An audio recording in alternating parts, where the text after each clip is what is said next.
Warning, this video is intended for adult collectors. It contains plastic collectibles, questionable opinions, and someone who shouldn't have disposable income. This is not a test. This is a random review. Before we begin, thank you very much to Brandon G for joining my Patreon campaign. Very appreciated. Thank you so much for the support. Really, really appreciate it. Guys, I don't know if you've noticed my Patreon total right now. It's like less than $10 away from getting me to the Beast Machines review point. If it's over 600, if it's 600 or more, when we get to the end of this month, I'm going to do an episodic review. I'm going to review every episode of Beast Machines, and I'm not looking forward to it. Beast Machines is not a good cartoon, but if you want me to suffer through it for you, I will do so. If you can afford to do it, don't push yourself, for my sake. So, as always, link for my Patreon is in the description. You get a whole bunch of things depending on how much you signed up for. So, thank you. All right. So, I think we're going to be reviewing one of the most hyped figures in Evolution today, right? Because I feel like this is the one that everyone didn't think Hasbro would ever do. Even after he appeared in Cyberverse, I figured like this is the one character that's huge with fans, but no, they're never going to actually make a toy. Hasbro's never going to make. We're going to have to stick with the third-party ones, right? Wrong. We now have an official Tarn toy that you can now find around town. Like it's actually in stores now, which is crazy to think about. That an IDW original is at mass retail. Haven't really had that since Drift, because like Windblade was fan created, like Nautica was exclusive, so it's extremely rare.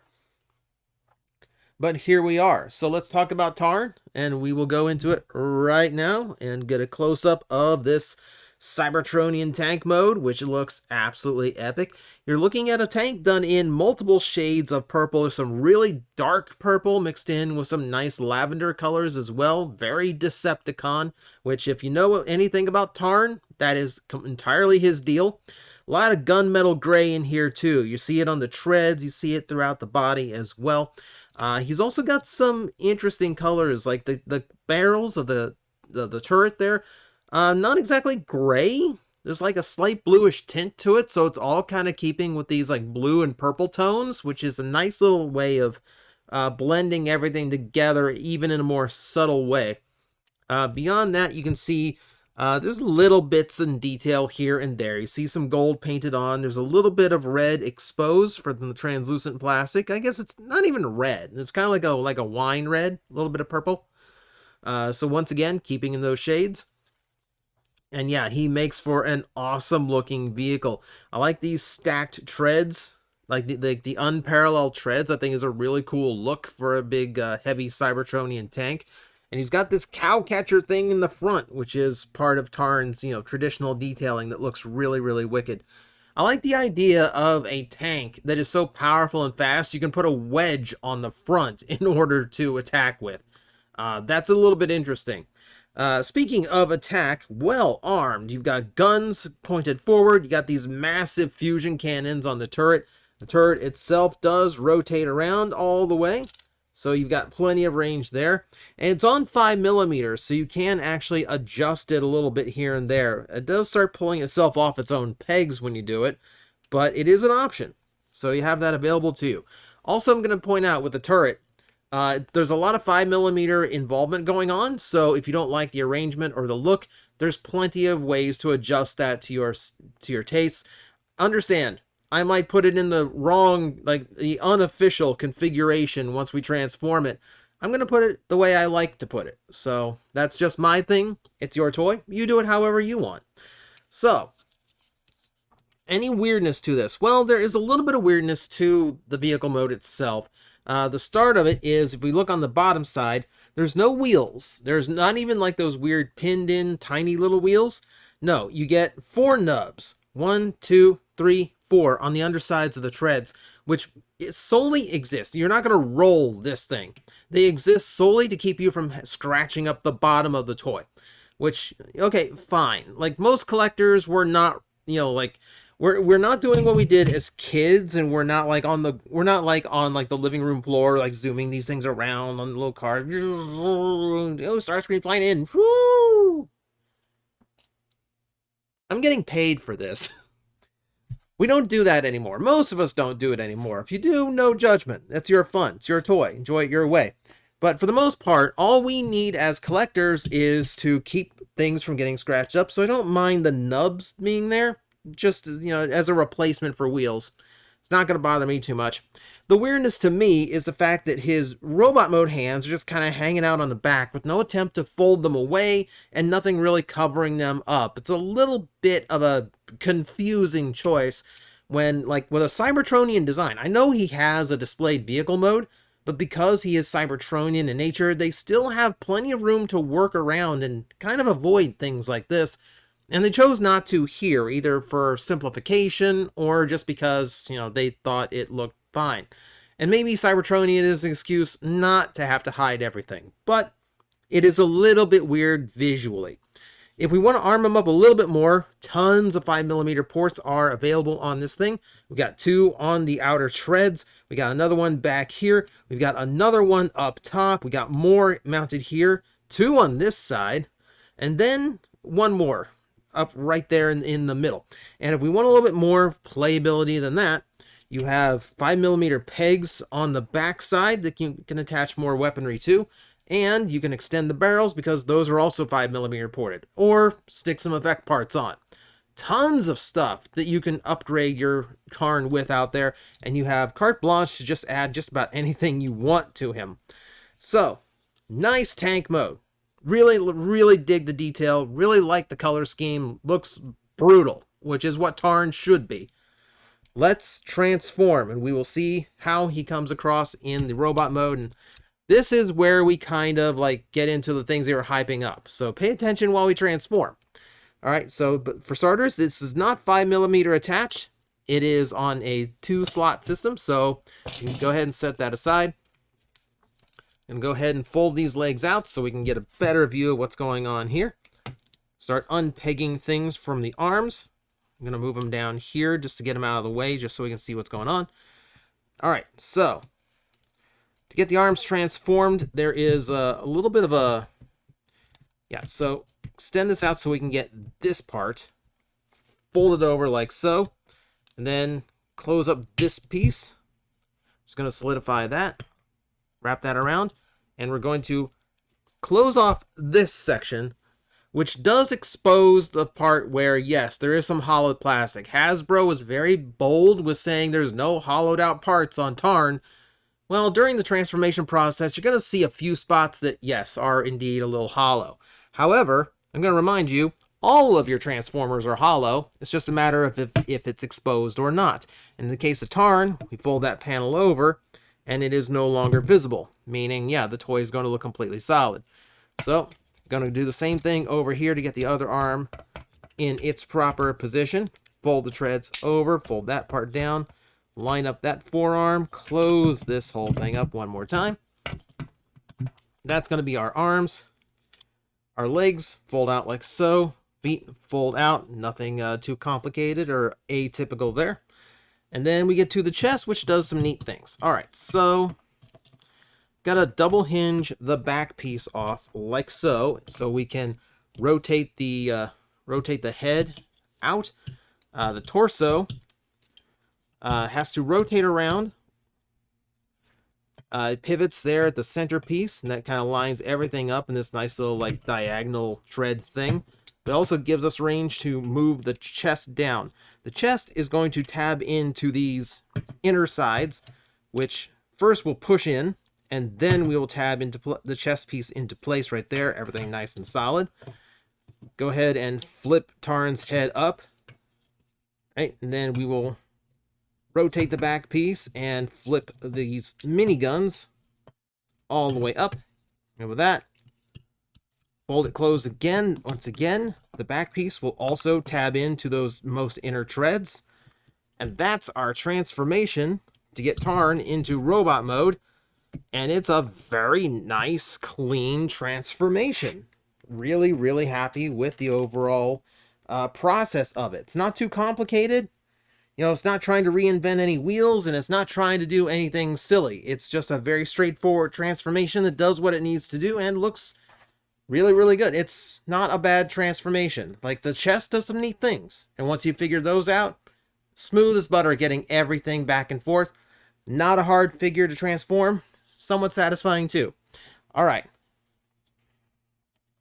So for this, we can do a few things. We can extend the barrels out like that by rotating them around. You can switch the barrels around. You've got 2 mounting points on his forearm. As well get the hands in the right spots too. So I'm going to choose to put it on the back side. I'm going to rotate these things forward because I like having the cannons a little bit farther out. So I'm going to leave it like that. And that's going to be my Tarn in his robot mode.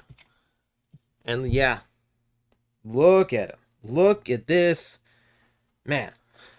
So the Zealot of the Decepticons in his full robot mode, looking really, really nice. Maybe a little bit slimmed down from his original design, but he still looks really, really good, and, you know, looks very much the part of Tarn, which is exactly what I was aiming for here.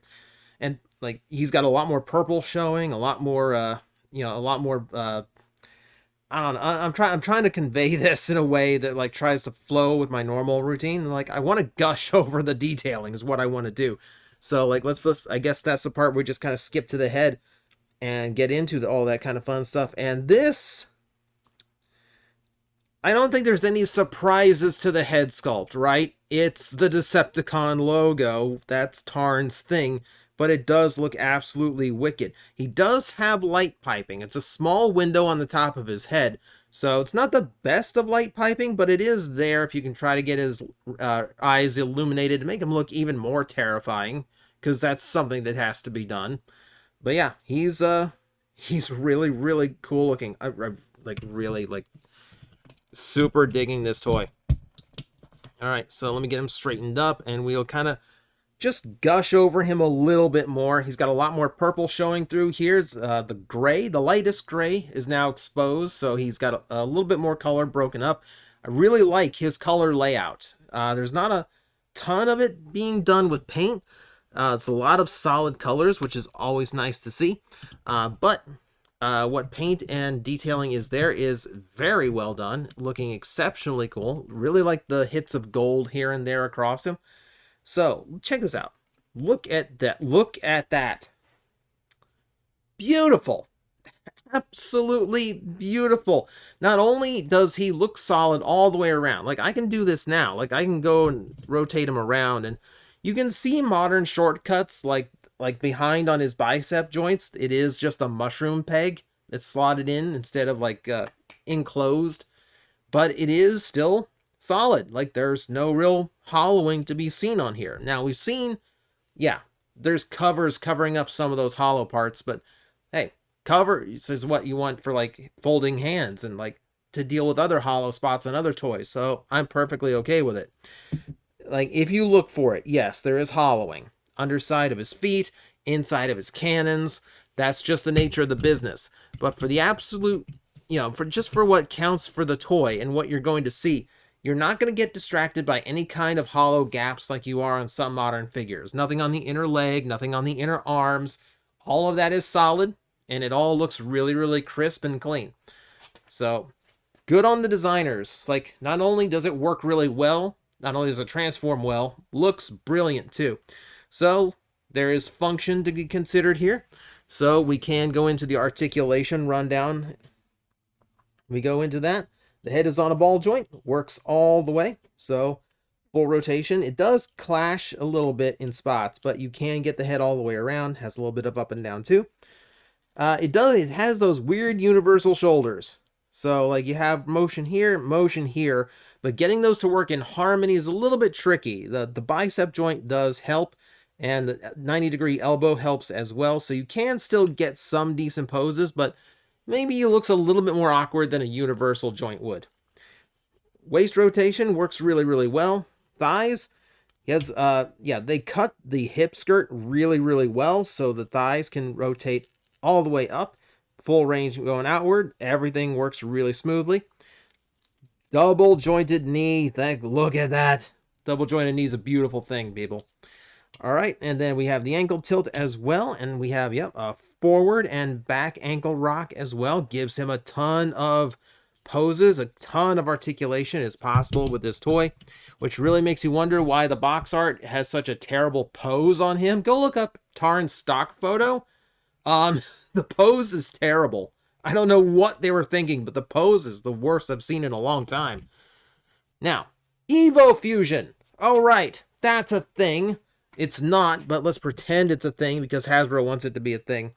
So Evo Fusion is the gimmick where you can rearrange weapons in certain ways. And for Tarn, we can take his fusion cannons off completely, and we are able to combine them because they are all 5mm pegs on each side, which allows us to plug his gun in his hand in this ridiculously long pose, in this ridiculously long fusion cannon, which does force me to be reminded I did miss a point of articulation. That is bad on me. So on top of everything else this toy has going on, the hands are also articulated as well.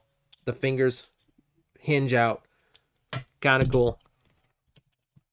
So yeah, it is a ridiculous gun. It's the kind of gun a Gundam would use, not a Transformer. So I'm not a particular fan of it, so we're just gonna peg these back. It's not in the same position I had them before. I don't care. I want to show off the fact that you do have that modular system there. So yeah, you can make your Tarn work however you want because it's your toy. And that, my friends, is going to be your look at Evolution Tarn. Can I get you into like some like crazy dynamic pose before we go out? All right.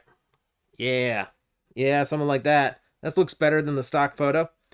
So I am exceptionally happy with this toy. For as much hype as it had and for as excited as we were, I think it all pays off. The toy is very solid all the way around. It is a great vehicle mode, really nice transformation that doesn't do anything dumb, and it doesn't do anything too complicated. Does what it needs to do and gets out and does a really good job of cleaning everything up. It is a spotless toy as far as kibble and design work goes.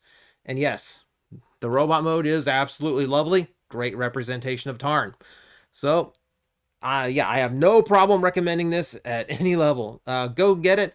Go order it off of Entertainment Earth and use my code. That'll save you 10% if it's in stock. If it's not, still helps out the channel if you use it. Thank you for that. So, buy in peace. This one is fantastic. Like, it's easily one of my favorite figures of the year so far. Guys, I am facing the most powerful enemy any YouTuber can face, the algorithm, and I need your help to defeat him. Hit the like button, hit the subscribe button, hit the notification bell, and leave a comment. Every time you do, we attack that algorithm and we drive it back until it can no longer defeat this channel. Thank you very much.